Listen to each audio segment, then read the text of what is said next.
Hi ഡീസ്, ഇന്ന് നമ്മൾ വളരെ സോഫ്റ്റ് ആയിട്ടുള്ളൊരു സ്വീറ്റ്സ് ആട്ടോ തയ്യാറാക്കുന്നത്. പെട്ടെന്ന് തന്നെ തയ്യാറാക്കാവുന്നതേ ഉള്ളൂ. ആരും ഇഷ്ടപ്പെട്ടില്ല എന്ന് പറയില്ല കേട്ടോ.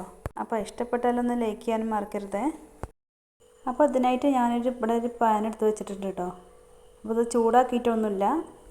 ഇതിലോട്ട് ഞാൻ 250 ml ഒരു കപ്പിന് 3/4 കപ്പ് തേങ്ങാപ്പാൽ എടുത്തിട്ടുണ്ട് കേട്ടോ.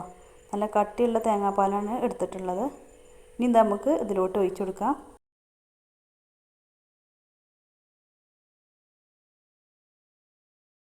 ഇനി നമ്മൾ ഇതിലോട്ട് 1/2 കപ്പ് പൊടിച്ചെടുത്ത ശർക്കരയാണ് കേട്ടോ ഇട്ട് കൊടുക്കുന്നത്.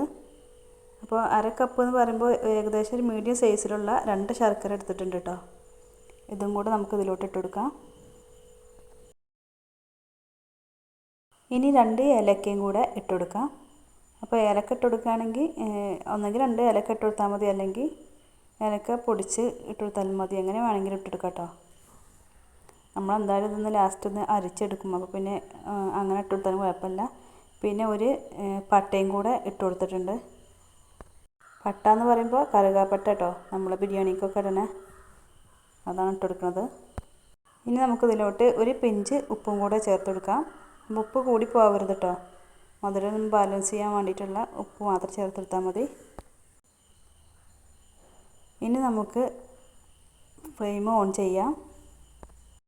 എല്ലാം ചേർത്ത് കൊടുത്തതിന് ശേഷം ഓൺ ചെയ്യുകയാണെങ്കിൽ നമുക്ക് പട്ടയും അതേപോലെ തന്നെ ഏലക്കൊക്കെ നന്നായിട്ട് അതിൻ്റെ ഫ്ലേവറൊക്കെ ഒന്ന് ഇറങ്ങിക്കോളും. ഇനി നമുക്ക് ഇത് നന്നായിട്ട് തന്നെ ഒന്ന് ശർക്കര ഉരുകി വരുന്നത് വരെ ഒന്ന് ഇളക്കി കൊടുക്കാം.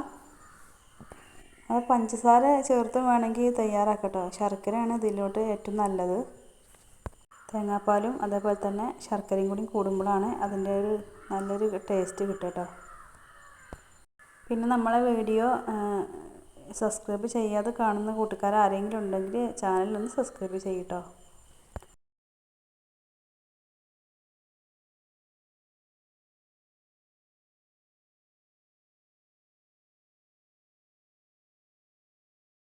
അപ്പോൾ ഇതാ തേങ്ങാപ്പാലൊക്കെ നന്നായിട്ട് തിളച്ച് വന്നിട്ടുണ്ട്. ശർക്കര നന്നായിട്ട് തന്നെ ഉരുകി വന്നിട്ടുണ്ട് കേട്ടോ.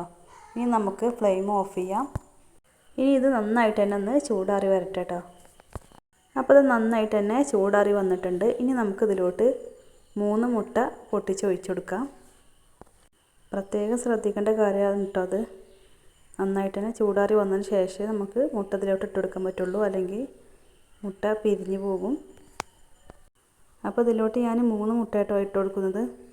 ഇനി നമുക്ക് നേരിട്ട് ഇതിലോട്ട് ഒഴിച്ചെടുക്കുന്നതിന് പകരം അതൊരു ബൗളിലേക്ക് 3 മുട്ടയും ഒഴിച്ചു കൊടുത്തതിന് ശേഷം നന്നായിട്ട് കലക്കി കൊടുത്തിട്ട് ഇതിലോട്ട് ഒഴിച്ചെടുത്താൽ മതി കേട്ടോ. ഞാൻ ഇതിലോട്ട് നേരിട്ട് ഒഴിച്ചെടുത്തേക്കാണ്.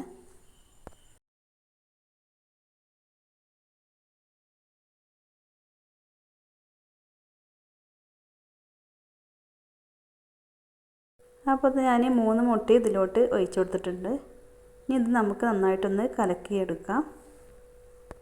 നമ്മൾ കേക്കിനൊക്കെ മുട്ട ബീറ്റ് ചെയ്യണ മാതിരി നന്നായിട്ട് പതിപ്പിച്ചെടുക്കൊന്നും വേണ്ട കേട്ടോ. ഇത് ജസ്റ്റ് ഒന്ന് കലങ്ങിയാൽ മതി. ഈ തേങ്ങാപ്പാലിൽ ഇത് നന്നായിട്ടൊന്ന് കലങ്ങിയെടുത്താൽ മതി കേട്ടോ. കലക്കിയെടുത്താൽ മതി, ഒരിക്കലും പതപ്പിച്ചെടുക്കരുത്. അപ്പോൾ കുറച്ച് സമയം ഇതുപോലെ കലക്കിയെടുക്കാം കേട്ടോ, കാരണം നമ്മൾ നേരിട്ട് ഒഴിച്ചെടുത്തതുകൊണ്ട്. അപ്പോൾ അതുകൊണ്ടാണ് നമ്മൾ ആദ്യം ഒരു പാത്രത്തിലേക്ക് ഇട്ടിട്ട് കലക്കിയെടുത്തതിന് ശേഷം ഒഴിച്ചു കൊടുത്താൽ മതി പറഞ്ഞു കേട്ടോ.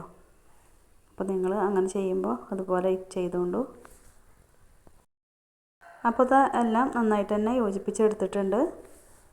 ഇനി നമുക്കിതൊന്ന് അരിച്ചെടുക്കണം കേട്ടോ. അപ്പോൾ ഇതിൽ കലങ്ങാതിരിക്കണ മുട്ടൻ്റെതും പിന്നെ എല്ലാം ഇതിൽ ഒന്ന് പോന്നോളും.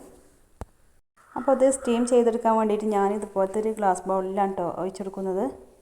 അപ്പോൾ സ്റ്റീലിൻ്റെ പാത്രം മതി കേട്ടോ, ഗ്ലാസ് ബൗളൊന്നും വേണമെന്നില്ല. അപ്പോൾ ഇതിൻ്റെ ഉൾഭാഗത്ത് ഞാൻ കുറച്ച് നെയ്യൊന്ന് ബ്രഷ് ചെയ്ത് കൊടുക്കുന്നുണ്ട്. ഇനി നമുക്ക് ബാറ്റർ ഇതിലോട്ട് ഒഴിച്ചു കൊടുക്കാം. ഇതുപോലെ ഒരു അരിപ്പ വെച്ചിട്ട് ഒഴിച്ചു കൊടുത്താൽ മതി കേട്ടോ.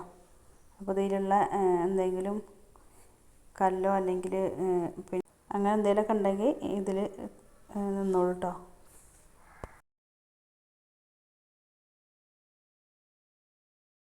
അപ്പോൾ നമ്മൾ ഇതിലോട്ട് ഇട്ട് കൊടുത്തതിന് പട്ടയും അതേപോലെ തന്നെ ഏലക്കൊക്കെ ഇതിൽ തന്നെ തങ്ങി നിന്നിട്ടുണ്ട്. എന്നിട്ട് നമ്മൾ നന്നായിട്ട് ഇതുപോലെ ഒന്നും കൂടി ഒന്ന് കലക്കിയെടുക്കാം കേട്ടോ. ഇനി നമുക്കിത് മൂടി വെച്ചിട്ട് സ്റ്റീം ചെയ്തെടുക്കാം. സ്റ്റീം ചെയ്തെടുക്കാൻ വേണ്ടിയിട്ട് ഞാൻ ഇഡ്ഡലി ചെമ്പിൽ വെള്ളമൊക്കെ ഒഴിച്ച് കൊടുത്തിട്ടുണ്ട് കേട്ടോ. അപ്പോൾ ഇതിലോട്ട് വെച്ച് കൊടുത്തിട്ടുണ്ട്. ഇനി നമുക്ക് ഒരു 30 മിനിറ്റ് സമയം മീഡിയം ഫ്ലെയിമിൽ ഇട്ടിട്ട് വേണ്ട വേവിച്ചെടുക്കാൻ. 30 മിനിറ്റിന് മതിയാവും ഇത് വേവാൻ. അപ്പോൾ ഇത് നല്ല അടിപൊളിയായിട്ട് തന്നെ വേവായിട്ടുണ്ട്. ഇനി നമുക്ക് ഒരു മണിക്കൂറേലും ചുരുങ്ങിയത് ഫ്രിഡ്ജിൽ വെച്ച് നന്നായിട്ടൊന്ന് തണുപ്പിച്ചെടുക്കാം കേട്ടോ. അല്ലെങ്കിൽ നമ്മൾ ഇതിന്ന് എടുക്കുന്ന സമയത്ത് പൊട്ടിപ്പോവും. അപ്പോൾ പെട്ടെന്ന് തന്നെ വിട്ട് പോരാൻ വേണ്ടിയിട്ട് സൈഡ് ഭാഗത്ത് കൂടി ഇതുപോലെ ഒന്ന് ചെയ്തെടുത്തോളൂ കേട്ടോ. ഇനി നമുക്ക് ഇതിൽ നിന്ന് മാറ്റാം. അതിന് വേണ്ടിയിട്ട് ഞാൻ ഇതുപോലെ ഒരു പ്ലേറ്റ് വെച്ചിട്ട് ഒന്ന് മറിച്ച് വെച്ചെടുക്കാം കേട്ടോ. അപ്പോൾ നന്നായിട്ട് തന്നെ തണുത്ത് വരാത്തതിന് മുമ്പ് തന്നെ ഞാൻ എടുത്തിരുന്നു കേട്ടോ. അതുകൊണ്ട് തന്നെ ചെറിയൊരു പണി കിട്ടിയിട്ടുണ്ട്. ചെറിയൊരു ഭാഗം കട്ട് ചെയ്ത് ഇതുപോലെ പോന്നിട്ടുണ്ട് കേട്ടോ. എന്നാലും കുഴപ്പമൊന്നുമില്ല കേട്ടോ. കുറച്ചൊരു ഷേപ്പിന് വ്യത്യാസം ഉണ്ടെന്നുള്ളൂ. എന്നാലും നല്ല അടിപൊളി ടേസ്റ്റാണ് കേട്ടോ കഴിക്കാൻ. ഇനി നമുക്കിതൊന്ന് കട്ട് ചെയ്തെടുക്കാം. അപ്പോൾ കണ്ടില്ലേ, കത്തിയൊക്കെ വെക്കുമ്പോഴേക്ക് തന്നെ അങ്ങോട്ട് ഒന്നായിട്ട് ഊന്നിപ്പോകുന്നുണ്ട് കേട്ടോ. അപ്പോൾ അത്രയും സോഫ്റ്റായിട്ടാണിത്. എല്ലാവരും ഇതുപോലെ തയ്യാറാക്കി നോക്കി. കുട്ടികൾക്കാണെങ്കിലും വലിയവർക്കാണെങ്കിലും ഒക്കെ എന്തായാലും ഇഷ്ടപ്പെടാതിരിക്കില്ല കേട്ടോ. അപ്പോൾ മറ്റൊരു വീഡിയോയിൽ കാണാം. Okay, bye bye.